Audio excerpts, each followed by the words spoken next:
इतने सारे डिनोमिनेशन क्यों हैं? क्या रोमन कैथोलिक सही चर्च है जो बाइबल के हिसाब से चलता है, या फिर वो पेंटिकोस्टल चर्च है जो यीशु ने स्वयं बनाया था, या फिर वो यहोवा विटनेस वाले हैं, या फिर 7 डे एडवेंटिज्म वाले? कौन सा चर्च सही है? इतने सारे डिनोमिनेशन क्यों हैं? और कौन सा चर्च है जो यीशु मसीह के आज्ञाओं पर सही तरीके से चलता है? इन सारे सवालों के जवाब आपको इस वीडियो में मिल जाएंगे, बशर्ते आप इस वीडियो को पूरा देखें। मेरे प्रियो, मेरा नाम है आशीष छेत्री और आज हम जानने वाले हैं चर्च हिस्ट्री, यानी चर्च का इतिहास।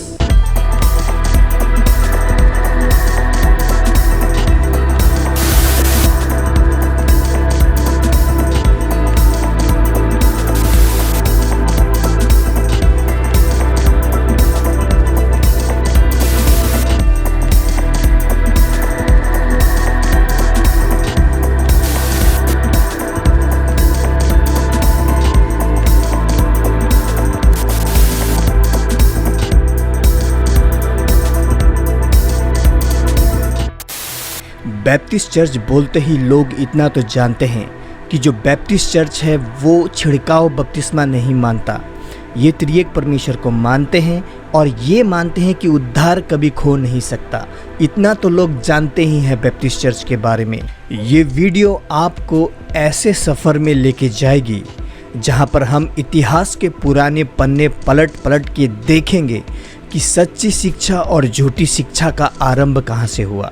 इस वीडियो में हम चर्च का पूरा इतिहास देखने वाले हैं कि कौन सा चर्च कहाँ से शुरू हुआ है और सच्चा चर्च कौन सा है और झूठा चर्च कौन सा है। तो अपनी कुर्सी की पेटी बांध लीजिए, चलिए शुरू करते हैं। इतिहास गवाह है कि न्यू टेस्टामेंट लोकल चर्च का शुरुआत यीशु मसीह के साथ हुआ था करीब 30 एडी को। ये जो लोकल चर्च जो खुद यीशु मसीह ने बनाया था, यीशु मसीह के स्वर्ग जाने के बाद भी कंटिन्यू था। जो चेले थे और उनका जो चर्च था, वे लोग भी चर्च और बना रहे थे और उनके चेले बना रहे थे, और वे चेले भी जो चेलों के चेले थे वे भी और चेले बना रहे थे। तो यीशु मसीह के समय से ही जो सच्ची शिक्षा जो यीशु के तरफ से आई थी वो कंटिन्यू थी। 12 apostles, they basically spread Christianity worldwide, and beginning at Jerusalem, and it spread mainly through the Apostle Paul to the Gentile world. That goes back to the church that Jesus started. We saw it empowered at the Jerusalem church. From that, we saw him go through Samaria, into Antioch, through Cyprus, into Asia Minor, developing all these churches like the church at Ephesus, Smyrna, Thyatira, and so on.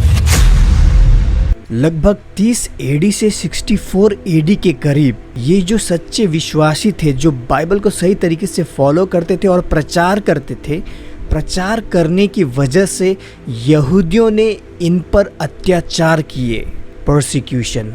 आप लोगों को लग सकता है कि यहूदियों का गलत क्यों बोल रहे हो, लेकिन यही सच्चाई है, यही इतिहास है, यही हिस्ट्री है। अगर आप प्रेरितों के काम जो पुस्तक है वो सही तरीके से पढ़ेंगे तो आपको पता चलेगा कि वो यहूदी ही थे जिन्होंने मसीहा को मारा था। वो यहूदी ही थे जिन्होंने रोमन्स को मजबूर किया था मसीहा को मारने के लिए। वो यहूदी ही थे जिन्होंने शुरुआती चर्चों पे अत्याचार किए। जैसा कि पहला थिस्सलुनीकियों 2:14 और 15 में लिखा है, इसलिए कि तुम हे भाइयों परमेश्वर की उस कलीसिया की सी चाल चलने लगे जो यहूदिया में मसीह यीशु में है, क्योंकि तुमने भी अपने लोगों से वैसा ही दुख पाया जैसा उन्होंने यहूदियों से पाया था, जिन्होंने प्रभु यीशु को और भविष्यवक्ताओं को भी मार डाला और हमको सताया, और परमेश्वर उनसे प्रसन्न नहीं, और वे सब मनुष्यों का विरोध करते हैं। जो अर्ली चर्चेस थे, उस अर्ली चर्चेस को यहूदियों ने बहुत दुख दिया, बहुतों को मारा भी। In the book of Acts, it's very clear who the main persecutors of Christianity were. I mean, they persecuted Christ. They killed him, they nailed him to the cross, and they murdered him. And so that carried on in the book of Acts. And as you go through the book of Acts, you can't miss it in every single chapter pretty much. that the Jews were stirring up the Gentiles to try to wreak havoc against the church. अगर आप प्रेरितों के काम ये पुस्तक ध्यान से पढ़ें और इतिहास देखें तो आपको पता चलेगा कि 30 AD से लेकर 64 AD तक जब यीशु मसीह ऊपर चले गए थे स्वर्ग में, उसके बाद में हम ये देखते हैं इतिहास में, जो क्रिश्चियनिटी का इतिहास है उसमें देखते हैं कि ये जो ज्यूस है यानी ये जो यहूदी है, इन्होंने जो शुरुआती कलीसिया था उन्हें बहुत ही परसिक्यूट करना स्टार्ट किया, इन्हें सताना स्टार्ट किया। That's who you see as the main persecutors of Christianity from the time that Christ appeared on the scene until the end of the book of Acts, and it also details it in the epistles. और इसी दुख के बीच विश्वासियों को पहली बार Christians कहा गया, यानी कि मसीही, जैसा कि एक्ट्स 11:26 में लिखा गया है, प्रेरितों के काम 11:26 में। और जब उनसे मिला तो उसे अंताकिया में लाया, और ऐसा हुआ कि वे 1 वर्ष तक कलीसिया के साथ मिलते और बहुत लोगों को उपदेश देते रहे, और चेले सबसे पहले अंताकिया ही में मसीही कहलाए।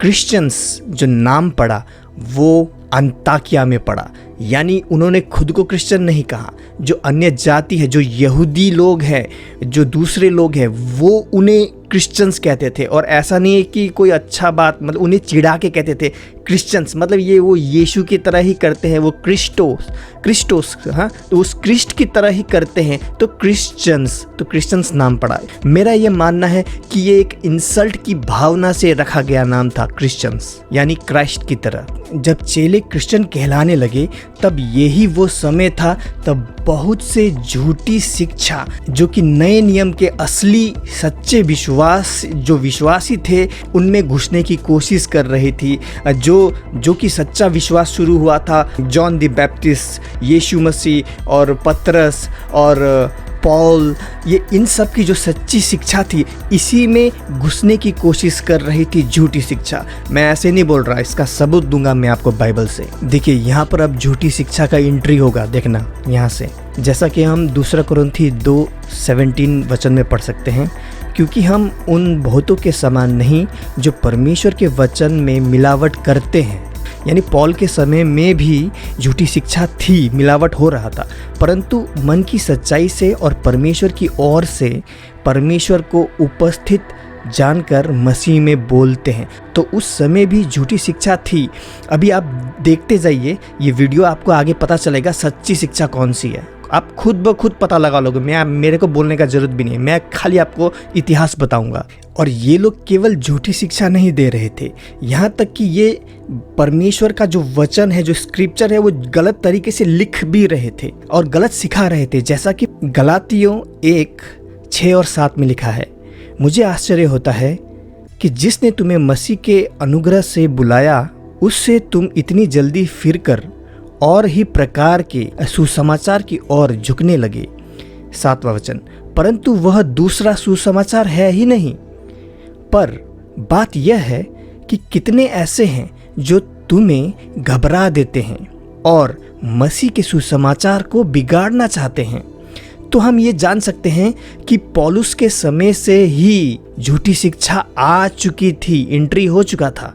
देखिए आप लोगों को ये बात समझनी होगी कि जो झूठी शिक्षा है, वो झूठी शिक्षा जो सही शिक्षा है, जो सही शिक्षा वाला चर्च है, लोकल चर्च, उसमें घुसा नहीं था, ओके।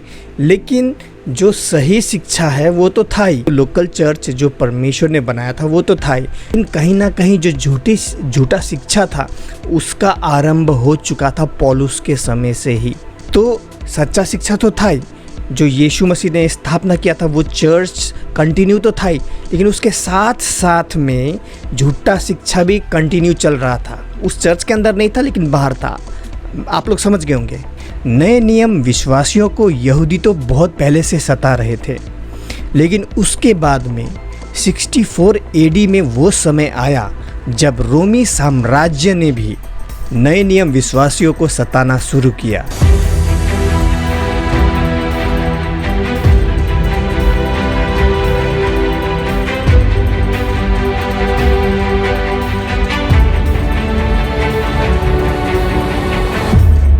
(64 AD के बाद में यहूदी नए नियम विश्वासियों को थोड़ा कम सताने लगे थे। अब ऐसा नहीं है कि उन्होंने पूरा कम कर दिया था, हमें ऐसा लगता है कि उन्होंने कम सताना शुरू किया, क्योंकि जो रोमी साम्राज्य है उन्होंने ज़्यादा सताना शुरू कर दिया था। इसलिए हमें लगता है कि यहूदियों ने कम सताना शुरू किया। लेकिन 64 एडी में सबसे ज़्यादा सताना शुरू किया रोमी साम्राज्य ने नए नियम विश्वासियों को। क्रिश्चियनिटी रोमन साम्राज्य पे एक बहुत बड़ा इम्पैक्ट डाल रहे थे। इसी वजह से रोमी साम्राज्य क्रिश्चियनिटी से लड़ रहा था। और वे कैसे लड़ रहे थे? इतिहास गवाह है कि जो रोमी साम्राज्य है वे क्या करते थे, वे नए नियम विश्वासियों को पकड़ते थे, जेल में डाल देते थे, और कई बार तो वे नए नियम विश्वासियों को शेरों के आगे जिंदा फेंक देते थे और शेर उन्हें जिंदा चबा चबा के खा लेते थे। कई बार तो उन्हें खंभे से बांध दिया जाता और उन्हें आग लगा दिया जाता। नए नियम के जो सही विश्वासी थे, सच्चे विश्वासी थे, उनको। The Roman Empire's persecution on Christianity began, I believe, mainly with Nero. And Nero was like one of the main persecutors that you read about in history, hated Christians. He did terrible things to Christians, even lighting his garden with the martyrs of the saints. He lit the city of Rome on fire and blamed it on the Christians so that they would be blamed for it. Nero was a twisted reprobate that there's just things that I can't talk about in a family documentary, but he did a lot of terrible things, and it wasn't just him. I mean, Caligula, he was a persecutor also, and they were literally feeding Christians to the lions and having them fight against wild beasts in totally unfair situations as entertainment for the Roman Empire. और अभी मैं एक सवाल आप लोगों से पूछता हूँ, वो कौन सी घटना थी जिस वजह से रोमी साम्राज्य का जो सताव है वो मसीहों पर ख़त्म हो गया? वो कौन सी ऐसी घटना थी जिस वजह से रोमन साम्राज्य का सताव मसीहों पर ख़त्म हो गया? लगभग 312 या 313 एडी में। 312 एडी में एक व्यक्ति का नाम हमें सुनाई देता है, जिस व्यक्ति का नाम है कॉन्स्टेंटीन द ग्रेट। वो रोमन एम्पायर का एम्परर था। और बहुत से ऐसे ऐतिहासिक अकाउंट्स हैं जो कहते हैं कि उस समय क्या हुआ था। कहानी कुछ ऐसी है कि कॉन्स्टेंटीन ने एक विज़न देखा था। कॉन्स्टेंटीन का कहना है कि उस विज़न में उसने एक जलता हुआ क्रॉस देखा और आकाशवाणी हुई कि इस चिन्ह से तू लड़ाई में जीत जाएगा। फिर वो लड़ाई जीत गया सपना देखने के बाद में। फिर एक बात आपको भूलना नहीं है, दिमाग में रखिए कि देखिए, रोमन साम्राज्य कई सालों से कोशिश कर रहा था ईसाइयों को रोकने के लिए, ईसाइयत ख़त्म करने के लिए कई सालों से कोशिश कर रहा था रोमन साम्राज्य। फिर क्या होता है कि ये घटना होता है और फिर वो कहता है ऐसा ऐसा। हाँ, कॉन्स्टेंटीन, अभी रोमन साम्राज्य ने ये जो चाल चला है वो ऐसा चला है कि हम ईसाइयों को ख़त्म नहीं कर पा रहे, हम ईसाइयत को रोक नहीं पा रहे, तो चलो अगर हम उन्हें रोक नहीं पाते हैं तो हम उनमें जाके शामिल हो जाते हैं। तो वो शामिल होने का एक प्लान था ईसाइयों में, ताकि ईसाइयत को अपने हिसाब से ढाल सके। Constantine, he wanted to use Christianity, Christianity so-called, as his way to maintain control over the Roman Empire. हम कैसे कह सकते हैं कि जो कॉन्स्टेंटीन है वो झूठ बोल रहा था कि उसने दर्शन देखा बोल के? इसका सबूत आपके पास है, मेरे पास भी है। वो सबूत है बाइबल सबूत है। अब हम कैसे जान सकते हैं? हम ऐसे जान सकते हैं कि देखिए, कॉन्स्टेंटीन का क्या विश्वास था? क्या वो उद्धार पाया हुआ व्यक्ति है? नहीं, बिल्कुल नहीं। क्यों? क्योंकि हम देख सकते हैं उसने क्या शिक्षा का स्थापना किया रोमन कैथोलिक चर्च में। ये स्थापना किया कि मूर्ति पूजा भी करो, जो कि बाइबल मना करता है। 10 कमांडमेंट्स में से एक कमांडमेंट, एक आज्ञा ये है कि मूर्ति पूजा नहीं करना, उनके सामने झुकना नहीं। तो हम ये जान सकते हैं कि वो कॉन्स्टेंटीन झूठ बोल रहा था, वो बाइबल के हिसाब से नहीं। उसका जो भी शिक्षा उसने रोमन कैथोलिक में स्थापना किया, जिस शिक्षा का, वो शिक्षा बाइबल के हिसाब से मैच नहीं करता है। और बाइबल सदियों से है।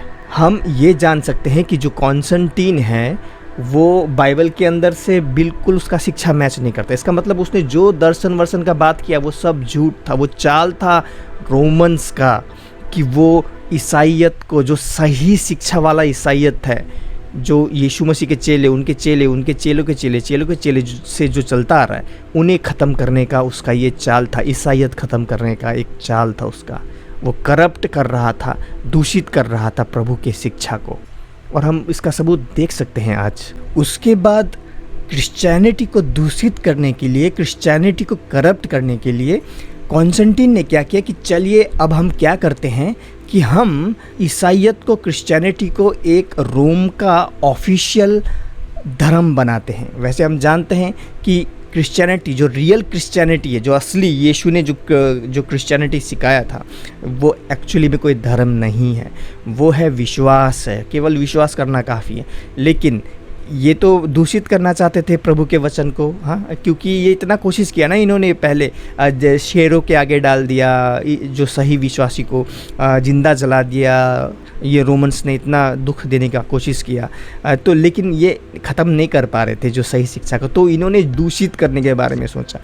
और इतिहास गवाह है, हम लोग जानते हैं उसके बाद में क्या हुआ कि कॉन्स्टेंटीन ने ऑफिशियल रिलीजियन, एक ऑफिशियल धर्म बनाने के लिए रोम में, रोमन कैथलिक धर्म बनाने के लिए मीटिंग अरेंज किया, और उस मीटिंग में कुछ विश्वासियों को बुलाया गया। What they did is they invited all these bishops and basically said if you don't follow what we're putting together here, then you're cast out and basically called a heretic. मान लीजिए एक सरकार अगर बोलती है कि हम एक ऐसा धर्म बनाने वाले हैं, एक क्रिश्चियनिटी का एक नया धर्म बनाने वाले हैं जिसको सबको मानना पड़ेगा, और मुझे तुम विश्वासियों की मदद चाहिए कि ये नया धर्म बनाने के लिए अपने अनुसार। तो एक बात नोटिस कीजिएगा, तो क्या जो सच्चे बाइबल के विश्वासी हैं, क्या वो वैसे मीटिंग में जाएंगे? हरगिज़ नहीं जाएंगे, क्योंकि उस समय के विश्वासियों का मानना था कि यीशु मसीह ने जो कलीसिया तैयार किया है वो अपने आप में ही संपूर्ण है, कंप्लीट है, और उसे कोई अपडेट या मॉडिफिकेशन की ज़रूरत नहीं है रोमन कैथलिक की। तो इसीलिए वो नहीं गए, जो सच्चे शिक्षा वाले थे वो नहीं गए। There was a group of Baptists, Baptistic people, I'll say, the Anabaptists, the Paulicians, the Waldensians, the Albigensians, who during that first meeting of churches at Nicaea, they had taken the position that churches should not sacrifice their autonomy. They should not be organizing themselves into a hierarchy, organizing themselves into a network, an association, or convention as we would call them today, but rather we should continue under the headship of Christ for each church and the Holy Spirit administration of each church, and that will be our unity, and leave the work of the ministry and the ministry work, mission work, up to the Spirit of God as He leads. Constantine का झूठा church बनाने के लिए उसने जो meeting arrange किया था, उस मीटिंग में एक भी विश्वासी, जो सच्चा विश्वासी है, वो एक भी नहीं गए। जो सही बाइबल को मानते थे वो नहीं गए वैसे मीटिंग में। तो आप जानते हैं कौन से विश्वासी गए थे उस मीटिंग में? वे विश्वासी गए थे जो पौलुस के समय से ही बाइबल के वचनों को करप्ट कर रहे थे, दूषित कर रहे थे, और अपने हिसाब से बाइबल के वचनों का इस्तेमाल कर रहे थे, जो कि पहले से ही झूठी शिक्षा में है। जिस झूठी शिक्षा का वर्णन पौलुस खुद बाइबल में करता है। झूठी शिक्षा वाले लोग और कॉन्स्टेंटीन, इन्होंने मिलके एक चर्च की स्थापना की जिसे रोमन कैथलिक यूनिवर्सल चर्च नाम दिया गया। रोमन्स ने यूनिवर्सल चर्च नाम इसीलिए दिया क्योंकि रोमन्स का मानना था कि उनका जो राज्य है वो पूरे यूनिवर्स में फैला हुआ है, इसीलिए यूनिवर्सल चर्च नाम दिया गया। लैटिन में यूनिवर्सल का मतलब होता है कैथलिक, मतलब बेसिकली वो ये कह रहे थे कि Roman Catholic church. The Catholic Church began its official existence in 313 AD with Constantine calling a council of Christian leaders in his realm. He didn't want there to be any bickering or fighting amongst Christians. He wanted all Christians to be united as a political force that would just help him come to power, maintain power. So it was in his political best interest that they don't fight amongst themselves, that they coalesce and be a force that he could use to further his agenda of taking over the whole Roman Empire for himself and having all that power. So he called a council together and said that basically they were going to hash out their differences and all come together and agree on things. So he formed that official church structure that would later become the Roman Catholic Church. Constantine had pulled together and sanctioned a meeting of churches, and as a result of that, Catholicism was invented. Catholicism meaning universal. Well, the Catholic Church formed based on Constantine. He was what we would consider today in sociological history, he was the first converted emperor of Rome to accept Christianity. Now, whether he understood it, unknown. Whether he embraced it, unknown. There's a lot of myths out there, there's a lot of truth out there. But what you have to go back and understand about Catholicism is, without Constantine, there is no Catholicism. What happened with the organization of Catholicism was it broke away from the true lineage of churches. And they organized a man-made structure which became quite powerful throughout the Middle Ages, and we know as Catholicism today, and then eventually the Protestants. Christianity से पहले Roman Catholic empire एक pagan empire था। Pagan का मतलब वो रोमी देवी देवताओं को मानते थे, एक नहीं एक से ज़्यादा रोमी देवी देवताओं को मानते थे। ऐसा ही उनका एक देवी है जिसका नाम है डायना, और उस चीज़ को उन्होंने रिप्लेस कर दिया मदर मैरी से, और वो एक से ज़्यादा देवी देवताओं को मानते थे, तो उस चीज़ को उन्होंने रिप्लेस कर दिया संतों से प्रार्थना करके, यानी सेंट्स से प्रार्थना करके, यानी सेंट्स पर विश्वास करके। जैसा कि हम लोग देखते हैं ना कि रोमन कैथोलिक लोग सेंट पतरस से यानी संत पतरस से प्रार्थना करते हैं, सेंट पीटर से प्रार्थना करते हैं, सेंट थॉमस से प्रार्थना करते हैं ना, तो उनका ऐसा डेड बॉडी रख के या तो उनका कोई अवशेष रख के उन्हें प्रार्थना करते हैं। तो ये उनका जो पेगन शिक्षा है, उनका जो रोमी देवी देवता वाला जो पूजने वाला जो शिक्षा था पहले, उसी शिक्षा को वो लोग चर्च में लेके आए, और चर्च का जो शिक्षा है उसे बदलने का या तो उसे करप्ट करने का कोशिश किया गया। ये उनका चाल था। कभी आप लोगों ने सोचा है कि रोमन कैथोलिक जो कैंडल्स जलाते हैं या फिर उनके हाथ में एक पता नहीं कुछ ऐसा ये लोटे की तरह रहता है, वो ऐसा करके धुआं निकालते हैं, तो ये सब शिक्षा उन्हें कहाँ से मिली? कभी आपने सोचा है? ये सारी शिक्षा उनके पेगन गॉड से उन्हें मिली है। यानी वो जो पहले जो रोमन देवी देवता पूजते थे, ये उनके शिक्षा से जो वो पहले करते थे, जो रोमन देवी देवताओं को मानते थे, वही शिक्षा को उन्होंने मिक्स कर दिया, चर्च की शिक्षा से मिक्स कर दिया, क्योंकि बाइबल ऐसा नहीं सिखाती कैंडल जलाओ, ये ऐसा ये लोटा हिलाओ। You look at the origins of the Roman Catholic Church. What you have is pagan Romans being converted to Christianity, many times against their will, as Christianity became the official religion of the Roman Empire in the 4th century. So you have a marriage of paganism and Christianity because you're bringing in all these pagans. A lot of them aren't even really becoming a Christian because they want to. They're just doing it because it's now the official religion. They have to.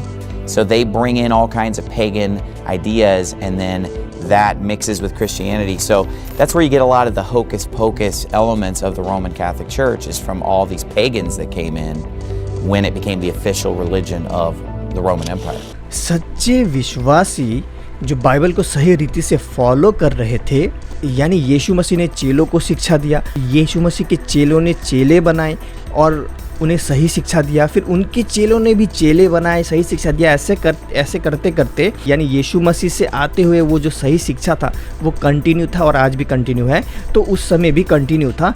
तो वो जो सच्चे विश्वासी थे उन्होंने हमेशा Roman Catholic church से दूरियां बना के रखी, जिस वजह से रोमन कैथोलिक चर्च ने बहुत ही ज़्यादा अत्याचार किया इन विश्वासियों पर, ये सच्चे विश्वासियों पर।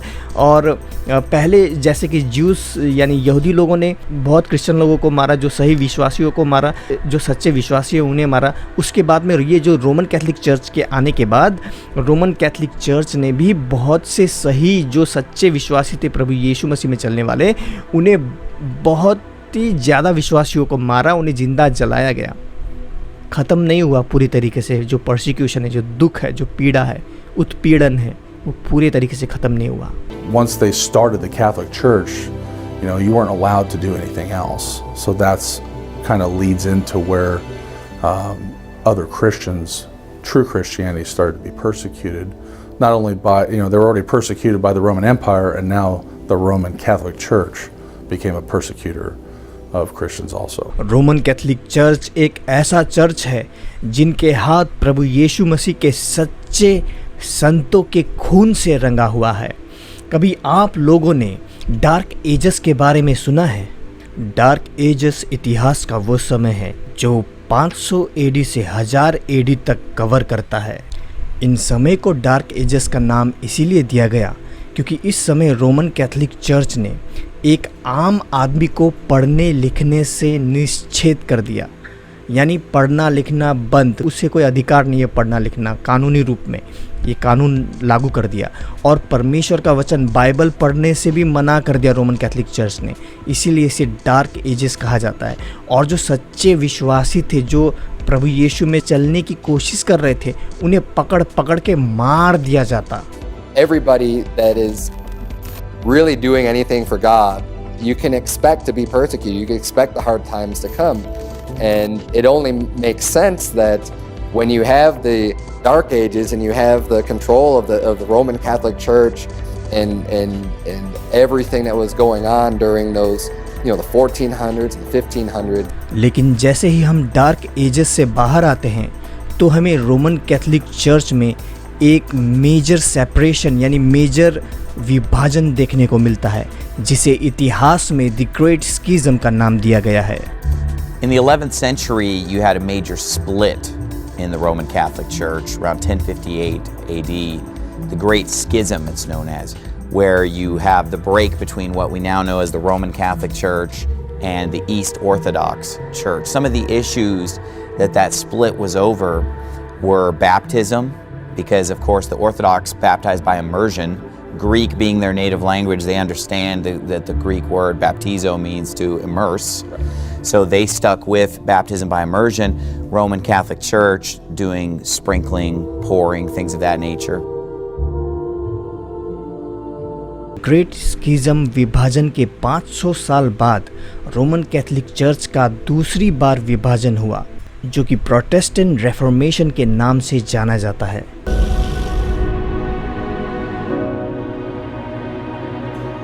1517 में कुछ हुआ जिसे दी रेफॉर्मेशन या फिर प्रोटेस्टेंट रेफॉर्मेशन कहा जाता है। कुछ प्रीस्ट थे जिन्होंने रोमन कैथोलिक चर्च में प्रोटेस्ट किया, यानी विरोध किया। उन्होंने विरोध ये किया कि जो रोमन कैथोलिक चर्च है वो एक बुरा चर्च है जो कि बुरी बुरी बातें सिखा रहा है। हम लोग बात कर रहे हैं प्रीस्ट जैसे कि मार्टिन लूथर के बारे में, जॉन कैल्विन के बारे में, जॉन नॉक्स के बारे में। तो ये प्रीस्ट जो हैं ये सारे पहले रोमन कैथोलिक चर्च के अंदर थे। इन्होंने प्रोटेस्ट किया, यानी इन्होंने विरोध किया, यानी प्रोटेस्ट किया, तभी ये क्या कहलाए? प्रोटेस्टेंट कहलाए, यानी विरोधी कहलाए। Interesting that the founders of all of these Protestant denominations were pretty much Catholic priests. I mean, if you look at Martin Luther was studying to be a Catholic priest, John Calvin, same thing. कई लोग बोलते हैं ना कि Roman Catholic church first church है, ये बिल्कुल गलत है। देखिए, इतिहास ये है कि पहले दो, आप लोग सोच रहे होंगे ये क्या है, ये इंक है, खैर छोड़ो। पहले केवल दो चर्च थे, जो एक सच्चे चर्च था जो सच्चा शिक्षा में चलता था, यीशु मसीह के आज्ञाओं पर चलता था। दूसरा, हम देखते हैं बाइबल में पौलुस के समय से झूठी शिक्षा वाले भी चर्च थे जो गलत शिक्षा सिखाते थे, जो प्रभु के वचन को बिगाड़ रहे थे, जैसा कि पौलुस कहता है।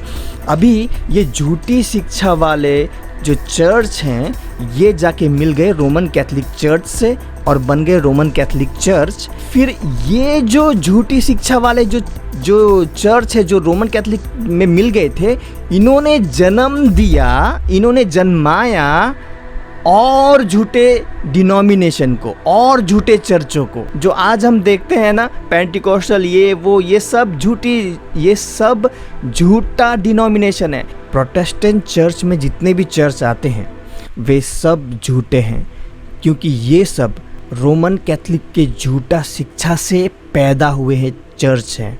लेकिन मैं आपको बताऊंगा ऐसा चर्च जो यीशु मसीह के चेलों के चेले के जो चर्च है, जो सही रीति से बाइबल को फॉलो करते हैं, वो कौन सा चर्च है वो आगे बताऊंगा। Martin Luther said, I didn't leave the church left me. So he saw himself as the continuation of the true Catholic Church. That's why when you go to Protestant churches, they recite the Apostles' Creed, and it says, we believe in the Holy Catholic Church. They still consider themselves Catholics. They believe in that universal church doctrine. They believe that they are the one true church, and they just see themselves as continuing the true Catholic tradition, and that Roman Catholics have apostatized. Okay, so they're not against being Catholic, they're just against being Roman Catholic. So you have Orthodox Catholics, Protestant Catholics. Now your average Protestant today would say, well, I'm not Catholic, I'm Protestant. But I'm saying when you talk to the scholars, the theologians, the pastors, they will say, well, yes, we are Catholic. And, you know, things that Martin Luther said and John Calvin said back that up, that they saw themselves as the true Catholic. A Catholic priest like Martin Luther, because that's exactly what he was, who had no intention of leaving the Catholic Church, when he created his 95 Theses, and posted on the wall, all he wanted was just a reformation of the church. He wanted to reform it. He wanted to restructure it just enough to try to get back to what he perceived to be biblical doctrine. But he had no intention of leaving the Catholic Church, and many of his beliefs still completely lined up with the Catholic Church. There were just some changes that he wanted to make, and ultimately it was the Catholic Church that decided that's too much, and kick him out. Roman Catholic church ने जन्म दिया और झूठे चर्चों को, जैसा कि हम देखते हैं कि Martin Luther, John Calvin, John Knox, इन्होंने एक अच्छा विचार लेके विरोध किया रोमन कैथोलिक चर्च से। लेकिन ये सच्चा परमेश्वर का जो कलेशिया है, जो यीशु के चेलों के चेले वहाँ से नहीं आए थे ये प्रोटेस्टेंट लोग। इसीलिए इनका बहुत सी शिक्षाएं रोमन कैथोलिक चर्च के जैसा है, जो कि बाइबल के हिसाब से गलत है। उदाहरण के रूप में बहुत से प्रोटेस्टेंट चर्च आज भी छिड़काव बपतिस्मा मानते हैं, लेकिन अकॉर्डिंग टू बाइबल छिड़काव बपतिस्मा नहीं है। बपतिस्मा का मतलब होता है, इसका अर्थ है बैप्टिजो, ये ग्रीक शब्द है जिसका मतलब है डुबकी मारना बाइबल के हिसाब से, लेकिन वो छिड़काव बपतिस्मा करते हैं। यहाँ तक कि बहुत से प्रोटेस्टेंट चर्च ये मानते हैं कि उद्धार जो है वो खो सकता है। यानी उद्धार खो सकता है तो इसका मतलब यही हुआ ना कि उद्धार हमारे कामों पे निर्भर है, परमेश्वर का अनुग्रह नहीं है, दया नहीं है।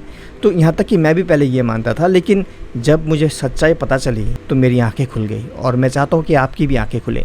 तो प्रोटेस्टेंट चर्च बहुत सी चीज़ों में गलत है, क्योंकि इनका जो शुरुआत हुआ है ये कहाँ से निकले हैं? ये रोमन कैथोलिक चर्च से निकले हैं। Martin Luther's given credit for inventing the word Protestantism. And what does Protestantism mean? It means to protest. And what were they protesting? Well, they were protesting Rome. That's well documented. We know the 95 Theses.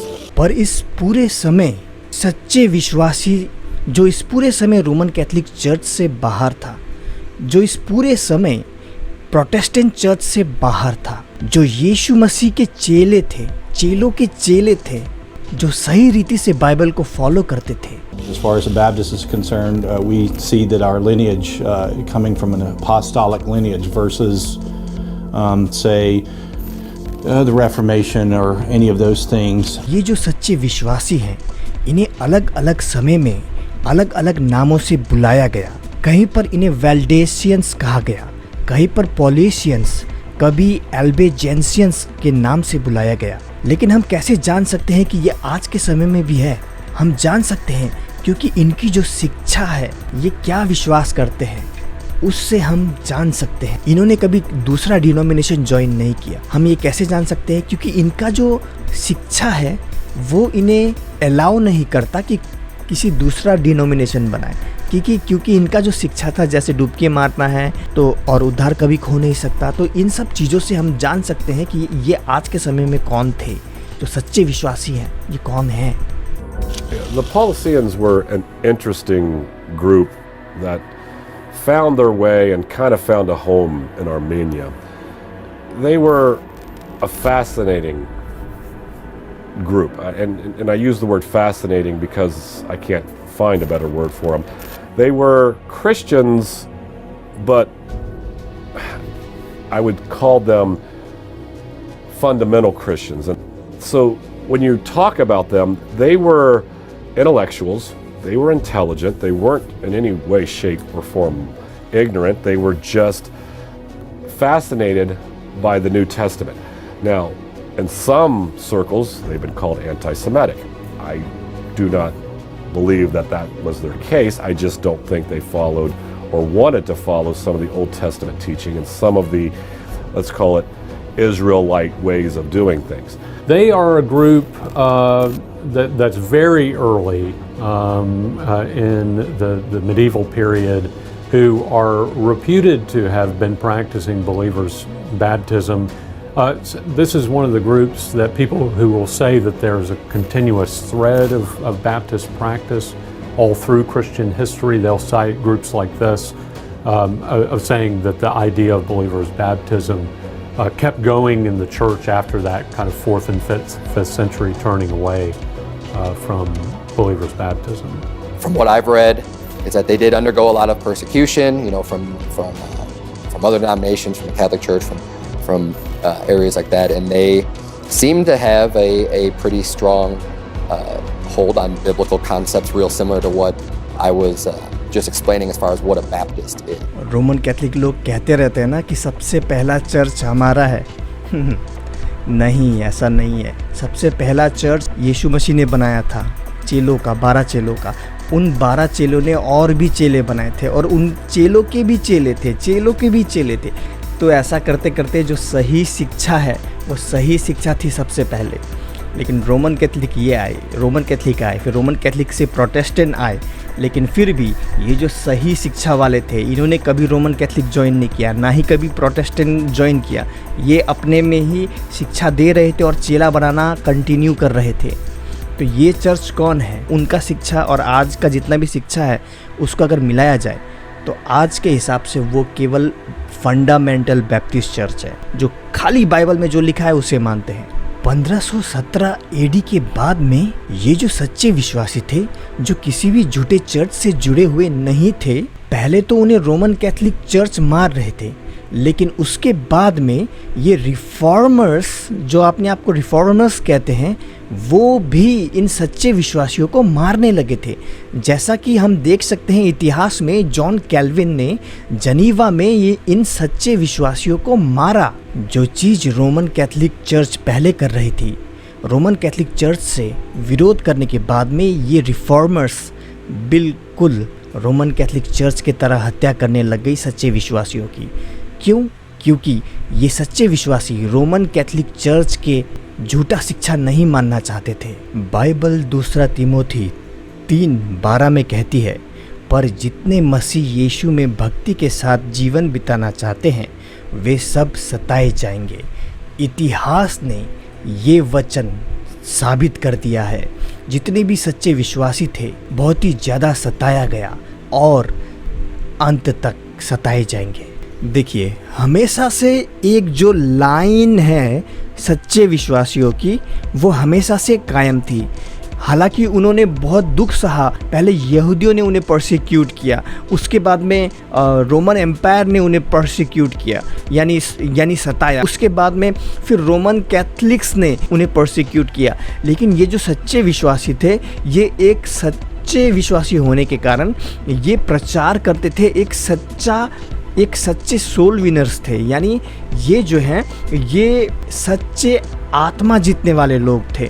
ये प्रचार करते थे। इन्होंने बहुत से Roman Catholics को भी convert किया, सच्ची शिक्षा में लेके आए, बहुत से प्रोटेस्टेंट को भी सच्ची शिक्षा में लेके आए। लेकिन इतिहास में हिस्टोरिकल रिकॉर्ड्स है कि जब भी ये किसी रोमन कैथलिक को सही शिक्षा में लेके आते या फिर किसी प्रोटेस्टेंट को सही शिक्षा में लेके आते, वो क्या करते, वो ऐसा कहते कि तुम्हारा जो बपतिस्मा जो तुमने लिया पहले वचन के आधारित नहीं है, क्योंकि जो बाइबल है वो छिड़काव बपतिस्मा नहीं सिखाता। बाइबल छोटे बच्चों को बपतिस्मा देना नहीं सिखाता। जो बपतिस्मा है वो बाइबल के हिसाब से ठीक नहीं है, तो तुम्हें फिर से बपतिस्मा लेना पड़ेगा।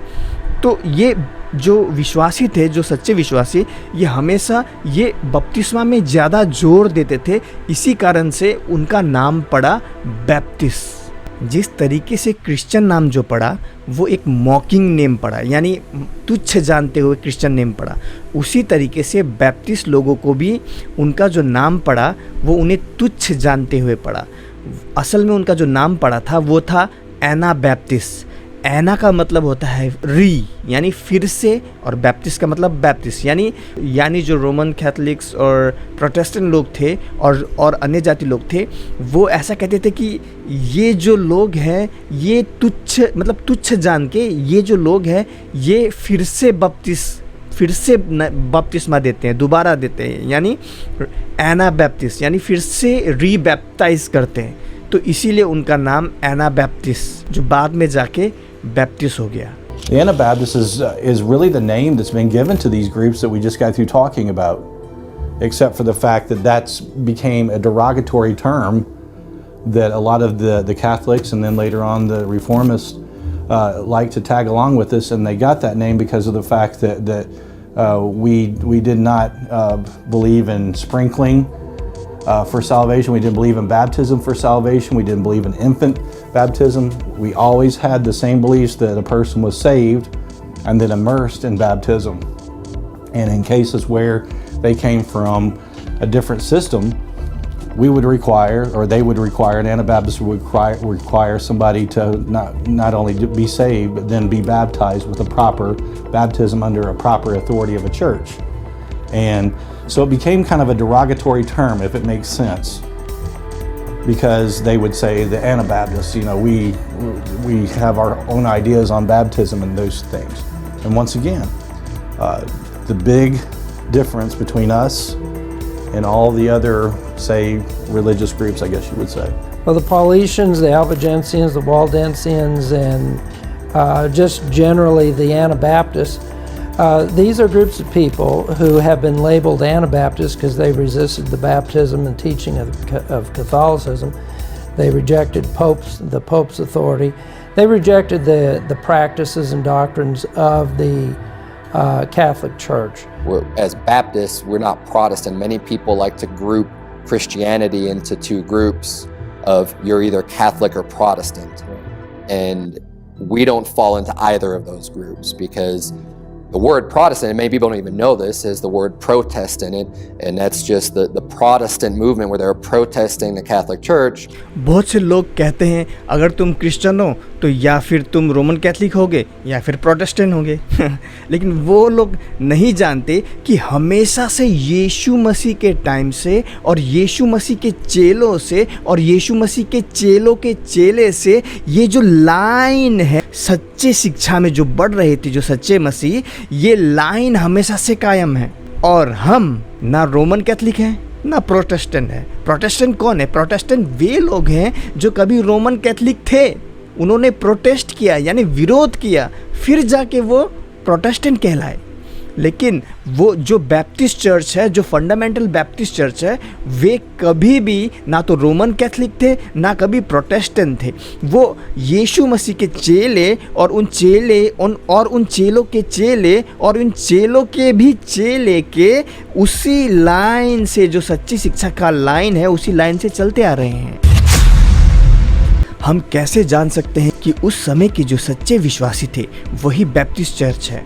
जैसा कि इतिहास तो मैंने आपको बता ही दिया, लेकिन फिर भी अगर हम उस समय के सच्चे विश्वासियों को ध्यान दें, उन्होंने क्या क्या किया, तो हम ये जानेंगे कि ये जो सच्चे विश्वासी थे, इन्होंने कभी भी कॉन्स्टेंटीन द ग्रेट को ज्वाइन नहीं किया, इन्होंने कभी भी मार्टिन लूथर को ज्वाइन नहीं किया, इन्होंने कभी भी जॉन कैल्विन को ज्वाइन नहीं किया। जो इनका जो विश्वास और इनकी जो शिक्षा है, हम जान सकते हैं कि टोटली बाइबल बेस्ड है। और कौन सी ऐसी चीज़ है जो हम बैप्टिस्ट लोगों को अलग करती है इन अलग शिक्षा से, चलिए जानते हैं। According to the Bible, by grace are we saved through faith, and then not of ourselves, it's the gift of God, not of works, lest any man should boast. So we receive salvation by believing on the Lord Jesus Christ. गलातियों 2:16। तो भी यह जानकर कि मनुष्य व्यवस्था के कामों से नहीं, पर केवल यीशु मसीह पर विश्वास करने के द्वारा धर्मी ठहरता है। हमने आप भी मसीह यीशु पर विश्वास किया कि हम व्यवस्था के कामों से नहीं, पर मसीह पर विश्वास करने से धर्मी ठहरे, इसलिए कि व्यवस्था के कामों से कोई प्राणी धर्मी ना ठहरेगा। बहुत से प्रोटेस्टेंट चर्च ये मानते हैं, ये गलत शिक्षा है, क्योंकि हमें क्या करना है, मसीह में अगर हमें उद्धार पाना है तो हमें अच्छे बने रहना पड़ेगा, हमें अच्छा काम करना पड़ेगा, तभी हम क्या होगा, हमारा उद्धार होगा। लेकिन ये गलत शिक्षा है। देखिए, बात समझिए, आत्मिक रूप में बात को समझिए। जब आप सच्चा विश्वास करते हैं तब अच्छा काम तो आप करेंगे ही ना। तो अच्छा काम पहले नहीं आएगा, अच्छा काम बाद में आएगा, वो खुद ब खुद होगा, लेकिन अच्छा काम से आपका उद्धार नहीं होगा। मसीह पर सच्चा विश्वास करने से आपका उद्धार होगा। We derive a gospel of salvation, which is saved by grace, kept by grace. And we believe in the deity of Jesus Christ because you have to have the right God saving you the right way. And the way I like to term it is you have to have who saves you and how he saves you correct, or you don't have the right salvation. Oh, being saved is very simple. It's all based upon faith. It's not of works whatsoever. तो कौन सी चीज़ हमें Baptist बनाती है? जैसा कि एफिसियों 2:8 और 9 में लिखा है, क्योंकि विश्वास के द्वारा अनुग्रह ही से तुम्हारा उद्धार हुआ है, और यह तुम्हारी ओर से नहीं, देखो, वरना परमेश्वर का दान है, और ना कर्मों के कारण, ऐसा ना हो कि कोई घमंड करे। रोमन कैथलिक भी नहीं मानते जो उद्धार है वो परमेश्वर के अनुग्रह से मिलता है। बहुत से प्रोटेस्टेंट चर्च भी नहीं मानते कि उद्धार जो है वो परमेश्वर के अनुग्रह से मिलता है। नहीं, ये लोग मानते हैं कि कुछ ना कुछ करना पड़ेगा, तुम्हें एक पवित्र जीवन जीना पड़ेगा, तभी जाके उद्धार मिलेगा। नहीं, ये लोग ऐसा मानते हैं, लेकिन बाइबल कुछ और सिखा रहा है, लेकिन ये कुछ और सिखा रहे हैं। तो आप खुद हिसाब लगा लो कौन सा चर्च यीशु मसीह के समय से चले आ रहा है और कौन सा चर्च गलत शिक्षा है। इतिहास तो मैंने आपको बता ही दिया। सेवेंथ डे एडवेंटिज्म भी नहीं मानते, कि यहोवा विटनेस भी नहीं मानते, मॉर्मन्स भी नहीं मानते, प्रोटेस्टेंट चर्च भी नहीं मानते, रोमन कैथलिक चर्च भी नहीं मानते कि उद्धार जो है वो परमेश्वर के अनुग्रह से मिलता है। इन सब का कुछ ना कुछ है कि जैसे कि कोई मतलब बोलता है कि बपतिस्मा लेना पड़ेगा तभी उद्धार होगा, कोई बोलता है कि तुम्हें एक अच्छा पवित्र जीवन जीना पड़ेगा तभी उद्धार होगा, लेकिन केवल बैप्टिस्ट चर्च ही उद्धार जो है वो परमेश्वर के अनुग्रह से मिलता है, हमारे कामों से नहीं मिलता। इस बात को मानते हैं। तो आप खुद हिसाब लगा लो कौन सा चर्च यीशु मसीह से चलता हुआ आया है। बैप्टिस्ट चर्च ये तो मानता है कि उद्धार जो है वो परमेश्वर के अनुग्रह से मिलता है, लेकिन एक और चीज़ जो बैप्टिस्ट मानता है वो ये है कि उद्धार जो है वो कभी खो नहीं सकता। जैसा कि यूहन्ना 10:28 और 29 में लिखा है, और मैं उन्हें अनंत जीवन देता हूँ और वे कभी नाश ना होंगे और कोई उन्हें मेरे हाथ से छीन ना लेगा। मेरा पिता जिसने उन्हें मुझको दिया है सबसे बड़ा है और कोई उन्हें पिता के हाथ से छीन नहीं सकता। पहले आता है यीशु का हाथ, फिर परमेश्वर का हाथ, और यहाँ पर बीच में आप हो और ऐसा हाथ है, ऐसा हाथ है। तो क्या आप सोच सकते हो कि कोई भी चीज़ परमेश्वर के हाथ से हमें छीन सकती है? वो भी डबल हाथ है, यीशु पुत्र परमेश्वर और पिता परमेश्वर का हाथ। तो सोचो, कोई हमें छीन नहीं सकती। ये शिक्षा जो बाइबल सिखाती है अनंत की उद्धार कभी खो नहीं सकता, ये केवल बैप्टिस्ट मानते हैं। यहोवा विटनेस मानते हैं कि उद्धार खो सकता है। पेंटिकॉस्टल चर्च मानता है कि उद्धार खो सकता है। प्रोटेस्टेंट चर्च जितने भी हैं वो सब मानते हैं कि उद्धार खो सकता है, या फिर तुम्हें कुछ ना कुछ करना पड़ेगा उद्धार पाने के लिए। लेकिन केवल बैप्टिस्ट चर्च मानता है कि उद्धार कभी खो नहीं सकता। तो आप खुद सोच लो, यीशु मसीह के समय से चलता आया जो सही शिक्षा है वो कौन सा है? खाली बैप्टिस्ट चर्च है। The Bible is very clear that we get our salvation as a free gift through Jesus, and it's eternal life. That means it lasts forever. That means it never ends. That means it never terminates. जितने भी church हैं जो ये मानते हैं कि उद्धार हो सकता है, असल में वो क्या कह रहे होते हैं पता है? कि अगर मैं मर्डर नहीं करूँगा तो मेरा उद्धार होगा, अगर मैं व्यभिचार ना करूँगा, नहीं करूँगा तो मेरा उद्धार होगा, अगर मैं चोरी नहीं करूँगा तो मेरा उद्धार होगा। तो बेसिकली देखा जाए तो बात आई हमारे अच्छे कर्मों पर कि अगर हम अच्छा कर्म करेंगे तभी हमें स्वर्ग जाने को मिलेगा। तो बेसिकली घूम फिर के बात आई कि जो उद्धार है वो हम पर निर्भर है कि हम कैसा जीवन जिएंगे। अगर अच्छा जीवन जिएंगे तभी हमारा उद्धार होगा, अच्छा जीवन नहीं जिएंगे तो हमारा उद्धार नहीं होगा। तो फिर सवाल ये खड़ा होता है कि अगर हमारे कर्मों के ऊपर उद्धार निर्भर है, तब तो ऐसे बहुत धर्म हैं जो अच्छा कर्म करते हैं, लाइन से भिखारियों को रखते हैं, पैसा दवाई देते हैं, हाँ, कपड़े देते हैं, कंबल देते हैं, ना जाने क्या क्या देते हैं। अब तो अच्छे कर्मों के द्वारा सब स्वर्ग जाएंगे ना। फिर तो यीशु को इस पृथ्वी में आने का भी जरूरत नहीं था, क्योंकि उद्धार जो है वो हम पर निर्भर हुआ ना। तब तो यीशु को पृथ्वी में आने का जरूरत नहीं था ना। लेकिन बाइबल सिखाती है उद्धार परमेश्वर का दान है और उद्धार परमेश्वर के अनुग्रह से मिलता है। और ये बाइबल की सच्ची शिक्षा केवल बैप्टिस्ट चर्च मानती है। और भी ऐसे कारण हैं कि मैं आपको बता सकता हूँ कि क्यों बैप्टिस्ट चर्च सही है, लेकिन ये वीडियो टोटली 1.5 घंटे का वीडियो है, लेकिन इस वीडियो को मैंने एक शॉर्ट करके बनाया है। अगर आप लोग जानना चाहते हैं मुझे बता देना, मैं पार्ट 2 बना दूंगा। हाँ, कि क्यों बैप्टिस्ट चर्च ही सही चर्च है जो यीशु मसीह से और यीशु मसीह के चेलों के चेले ने वो शिक्षा से आई है। इतिहास तो मैंने आपको बता दिया, आगे और भी कारण मैं आपको बताऊँगा। अगर आप लोग चाहते हैं तो उस पर मैं वीडियो पार्ट 2 बना दूँगा। लेकिन ये वीडियो बहुत लंबा हो गया है, वैसे भी 50 मिनट से ज़्यादा हो गया है, और इस वीडियो को आज यहीं तक रखते हैं। मेरे प्रियो, आप लोग जान चुके हैं कि केवल बैप्टिस्ट चर्च ही सही शिक्षा है। मैंने आपको पूरा इतिहास शुरू से लेकर अंत तक बताया चर्च का। अगर आप लोगों को मेरी बातों में विश्वास नहीं, इतिहास के पन्ने पलटिए और देखिए डार्क एजेस में क्या किया था रोमन कैथोलिक चर्च ने, कितने सही शिक्षा वाले विश्वासियों को, कितने बैप्टिस्टों को मारा था। देखिए खुद। मेरे प्रियो, इतना कहते हुए आज का ये वीडियो इधर रखता हूँ। प्रभु यीशु मसीह आप सबको आशीष दे। मिलती है अगले वीडियो में, तब तक के लिए जय मसीह की।